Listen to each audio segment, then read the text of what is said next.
भक्तों, आज मैं ऐसा वशीकरण बताऊंगा जिसे आप किसी भी स्त्री या पुरुष को 1 मिनट के अंदर अपने वश में कर सकते हैं।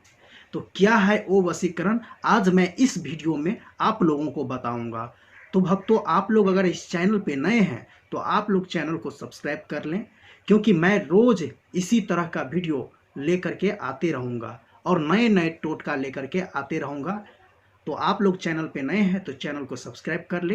तो चलिए भक्तों, क्या है वो वशीकरण, इस वशीकरण के बारे में जानते हैं।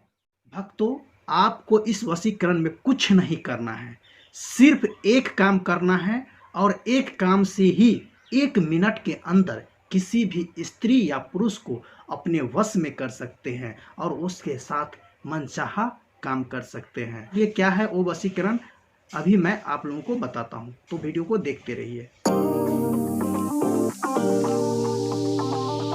ये देख लीजिए, ये देखिए भक्तों, ये लंग है। बस इसी लंग से किसी भी स्त्री या पुरुष को वश में करना है। अब कैसे करना है वो मैं आप लोगों को अभी बताता हूँ। तो ये लंग को लेना है, ये लंग को लेना है भक्तों, और ये कितना लंग लेना है वो मैं बताता हूँ।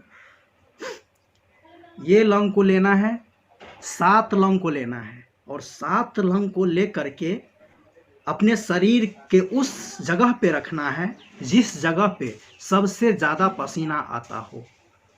तो किस जगह पे सबसे ज़्यादा पसीना आता है भक्तों? तो यहाँ पे, यानी कांख में सबसे ज़्यादा पसीना आता है। उस जगह पे 7 लंग को रखना है और कुछ देर तक रखना है ताकि वो भीग न जाए, पसीना से पूरा भीग जाएगा। उसके बाद इस लंग को लेकर के सुखा देना है धूप में, और सूखने के बाद उसको चूर्ण बना देना है।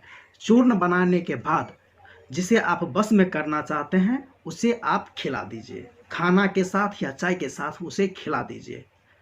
सच में भक्तों, 1 मिनट के अंदर वो आपके पीछे पागल हो जाएगी जिसे आप बस में करना चाहते हैं।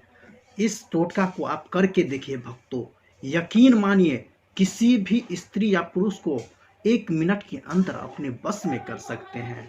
तो चलिए भक्तों, आज की ये वीडियो आप लोगों को पसंद आया होगा तो वीडियो को लाइक कर दीजिएगा और शेयर कर दीजिएगा।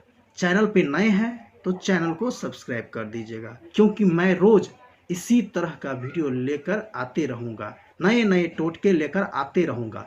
तो आप लोग चैनल पे बने रहिए, नए नए चीज़ की जानकारी ज़रूर देंगे। तो आज के वीडियो में बस इतना ही, मिलते हैं अगले वीडियो में। तब तक के लिए जय श्री राम, जय भोलेनाथ।